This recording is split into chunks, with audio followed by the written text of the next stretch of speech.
Hello, you're joining me here today for another weekly short live training where I'm going to be talking about community building as well as selling. I am going to be drinking my coffee while I'm at it because I do not want it to go cold. It's a lovely coffee pod. I am not wasting. So I really wanted to cover this topic because I see a mismatch in the online space when it comes to businesses growing. I see a mix of some people too sales heavy, and it's okay to sell all the time, by the way. I don't want to discourage you from that. It's definitely okay to do that, but sometimes there's no community building going on, and we need to have the balance of both. So I wanted to come on and talk about this today, especially because I am just about to start the Launch with Dani program. We start on the 31st of March, and we've got, I think, 6 ladies in there now, set up ready to work on their signature offer. And part of doing a launch, part of selling, is building a community, connecting with your audience as well as selling to them. And this is going to be a vital part of the launch process that we work on. So I wanted to come and deliver some content around this for you to work on it. So first of all, I want to talk about why community is essential for business growth, because there is a difference between having an audience and having a community. The difference is that engagement and connection, because you can have an audience of people that are interested in what you're doing, that are interested in what you've got to offer and who you are, but if they're not engaged and they're not communicating with you, there's no connection there, these people are just an audience. They're not actually a community that are going to have a bigger impact on your business. So a strong community will build trust, loyalty and brand authority, because what will happen then is the impact of that community is they will refer you, they'll talk about you. Word of mouth marketing is priceless because it's going to sell you without you having to do anything.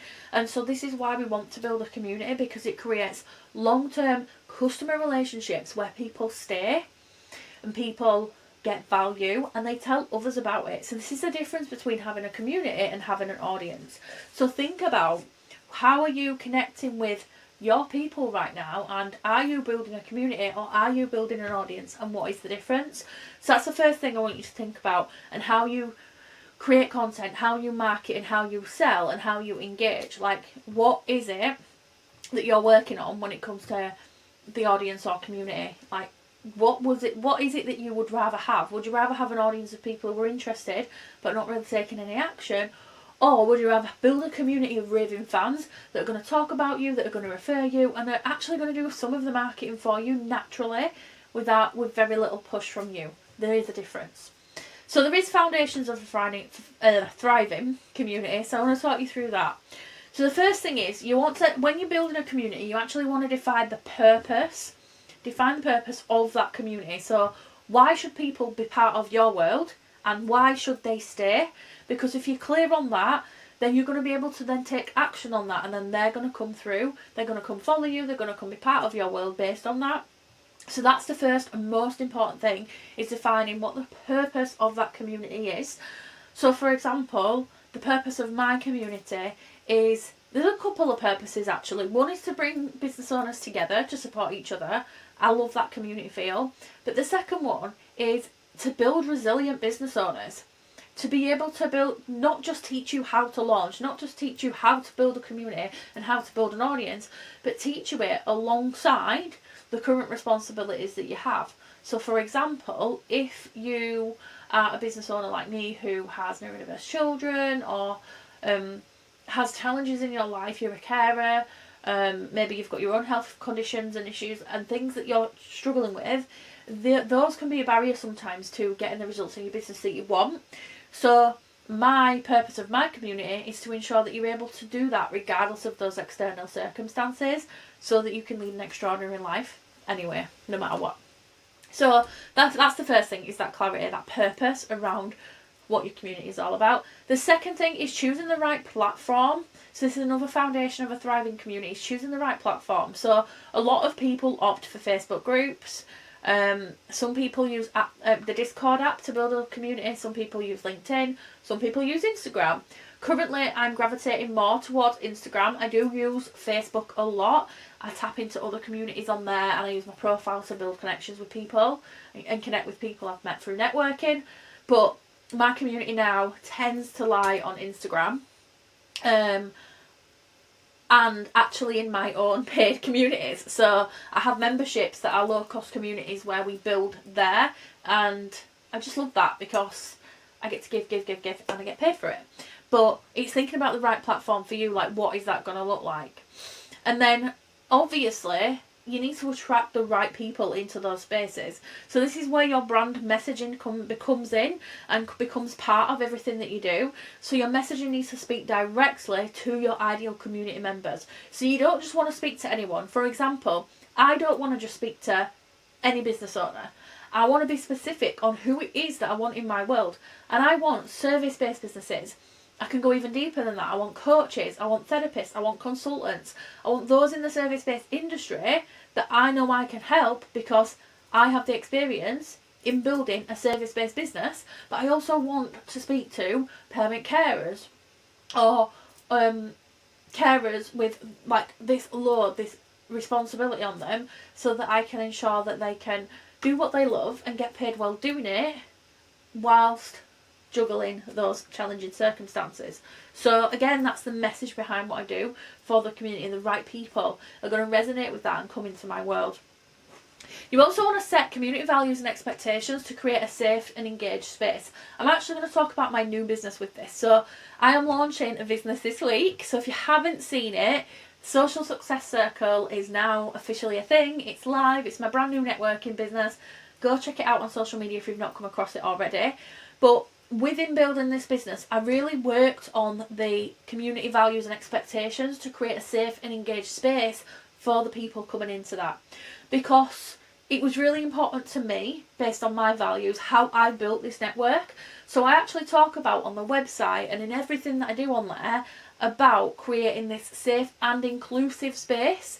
And I actually talk about that we want to eliminate barriers. So we want affordability, we want accessibility, and we want it to be a welcoming space where there is no... So like one of my biggest frustrations is homophobia, well, more than one, homophobia, racism, albinism and discrimination in any of those forms. I think is disgusting, to be fair, and I hate it, and I want to contribute to making the world a better place. And sometimes the human being's behaviour it's disgraceful. So I want to talk about that, and I'm doing that, and I'm supporting that mission with that business. So I talk about that, and those are my values, and I expect people to not only just accept those values but behave in line with them as well in my world in there. And I am not afraid to kick people out of the community that are not respecting that. So I've communicated that within that business. So it's really important to define what your values are and communicate them to your community so that it does feel like a safe and a space for them to actually come and engage and be part of. The third thing I want to talk about when it comes to community building as well as selling is having strategies in place to build engagement and connection, because the sales will come as a byproduct as that.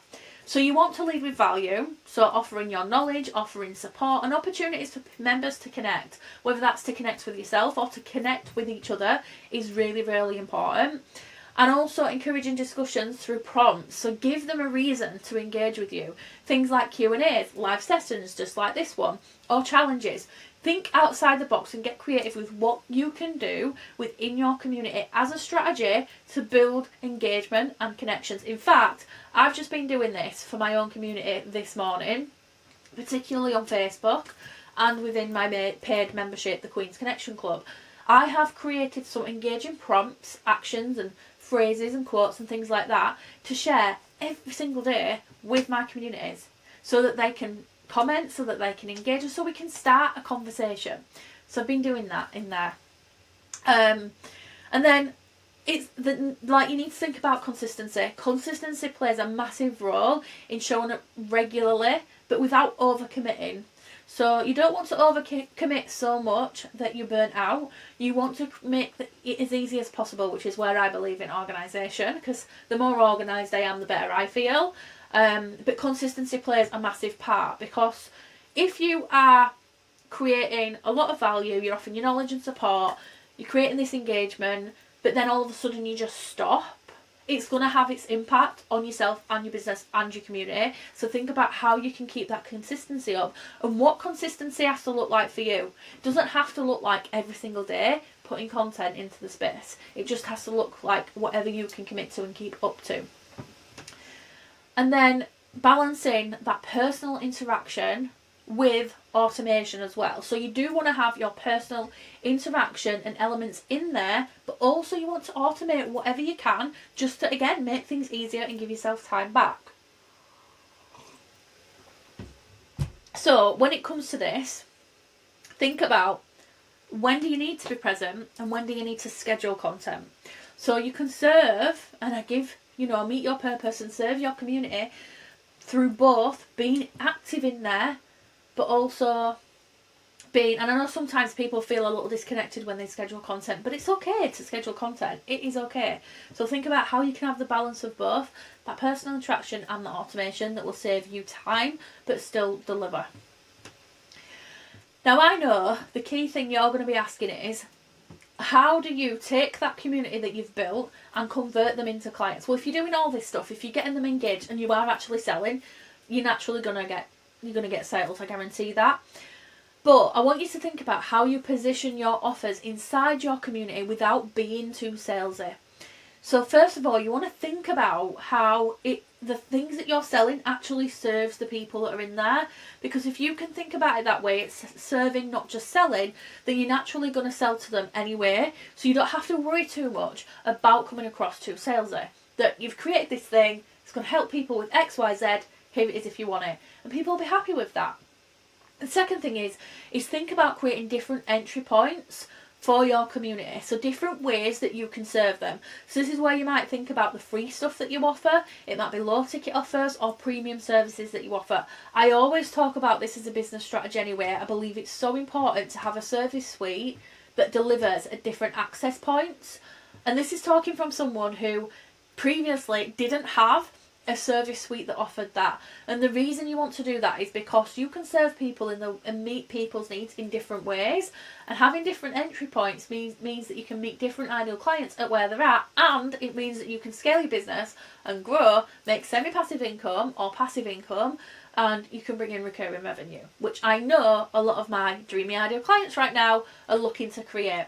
So think about the different entry points with your services that you can offer through low ticket and premium services, and then build with that a natural sales journey where community members can feel supported, not just sold to, so that you're naturally taking them on a journey.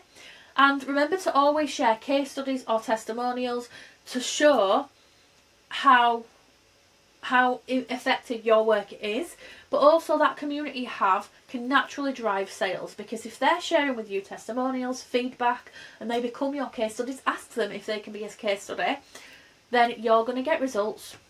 People are going to see the results they're getting. It's going to make people want to be part of that community, and they'll end up coming to work with you naturally, and then that'll get you results. So it all goes full circle, really. It goes full circle. So I want to wrap up with some common community building mistakes and how to avoid them.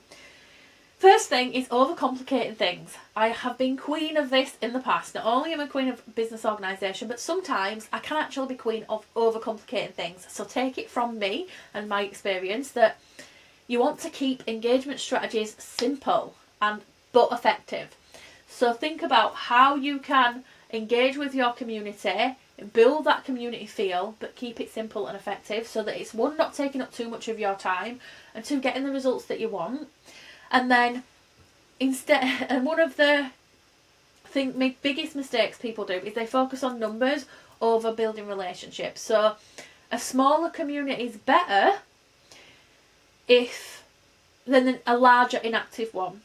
So I've seen this a lot actually, where people are selling out their courses, selling out their launches, which absolutely have a community feel to it, or they build a Facebook group, for example, that has thousands of members in, but either these members are not aligned or they're not actually dreamy clients, and then so they're not engaging the community. You've built an audience of all these people, but there's no community. So what happens here is there's a lack of relationship building, there's a lack of like, know and trust, there's a lack of people knowing who you are and what you do, like really knowing you, and also you knowing them.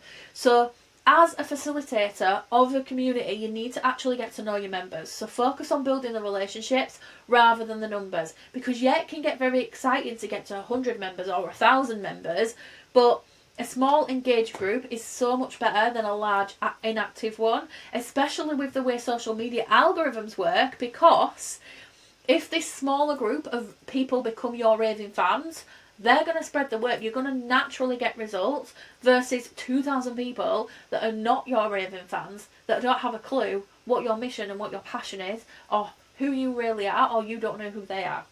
So it does make a massive difference to focus on a smaller engaged group than an inactive one. Also, setting boundaries. So setting boundaries is a massive, massive thing in creating communities, because it can be really easy to just give and overcommit. So you don't want to end up burnt out. So manage your community wisely. Prioritise yourself as well as the people that are in there. And it's okay to say no. It's okay to set boundaries and set what you are available for, what you're not available for, and communicate that. Communication is a massive, has a massive impact on your business overall, let alone in your communities. So definitely set some boundaries, set some expectations, and communicate that with your community. And then don't ignore data and feedback. So use the insights within your community to be able to improve it. So for example, if you are running a Facebook group or you're using Instagram to build a community, look at the insights, look at that data, ask for feedback as well. Take those metrics and measure them. See what's happening. If engagement's low, have a look at the call to actions that you've been putting out there. Where can you improve? If you are not sure, speak to the people that are in your audience, speak to your community, and find out what they actually want and what they would benefit from, so that you can then implement it. Because you could spend months and months and months going live, for example, and it turns out that actually nobody's interested in 15-minute live trainings, and they just prefer to read carousel posts in a quick action points. If so, then you know to not spend 15 minutes doing that, delivering that, and you could probably use that 15 minutes to create 1 or 2 great carousel posts. So think about how you can use that feedback to serve people in your community what they need and want. So when it comes to building your community, I want you to look at your previous experience and lessons that you've learned. How have you currently built your community, and what worked well, what didn't, what will you do differently, and think about what you can do. So yeah, give it a go. Now, because I'm talking about communities this week, I do have an invitation for you that's actually not for this business. I want to invite you to come and build more of your community through networking. I want you to reach out if you would like to come and network with me this week. I am about to host in the next, I've got half an hour, but I am about to host my very first networking event under Social Success Circle. We are doing them for free all of this week. So if you'd like to come and join us, then do give me a shout. It's not too late to sign up. There is 11 events to sign up for and attend. One of them is in person and 10 of them are online. So come and join us, because myself and many others that host networking events are hosting these all week completely free of charge. And I'm going to be opening the doors very, very soon to my Social Success Circle membership, which is all about purely networking. There's no guest speakers in there. There's no fluff. It is literally networking. So you can come and be part of this community. But the second thing I want to invite you to is my Queen's Connection Club. Inside my Queen's Connection Club, we actually have a monthly session where we spend 30 minutes networking, and then we spend 60 minutes taking action. We do some co-working. So I get involved in this as well. So we introduce ourselves and what we're selling right now. We do a bit of breakout rooms, and then we get our heads down and get focused, which is really fun. It's interesting to see how much we actually get done and how productive we can be. So we do that once a month inside the Queen's Connection Club. So if you would like the opportunity to network in my community, where there's actually already, I think, 31 members now, have pop me a message and I can invite you to join. At the moment, it's only £27 a month to join in there. Not only do you get that networking and co-working session, but you also get a strategy session every month. You get a training every month, and currently there is some engaging posts in the community, as well as random drops of like masterclasses, documents, resources, things that all help your business growth.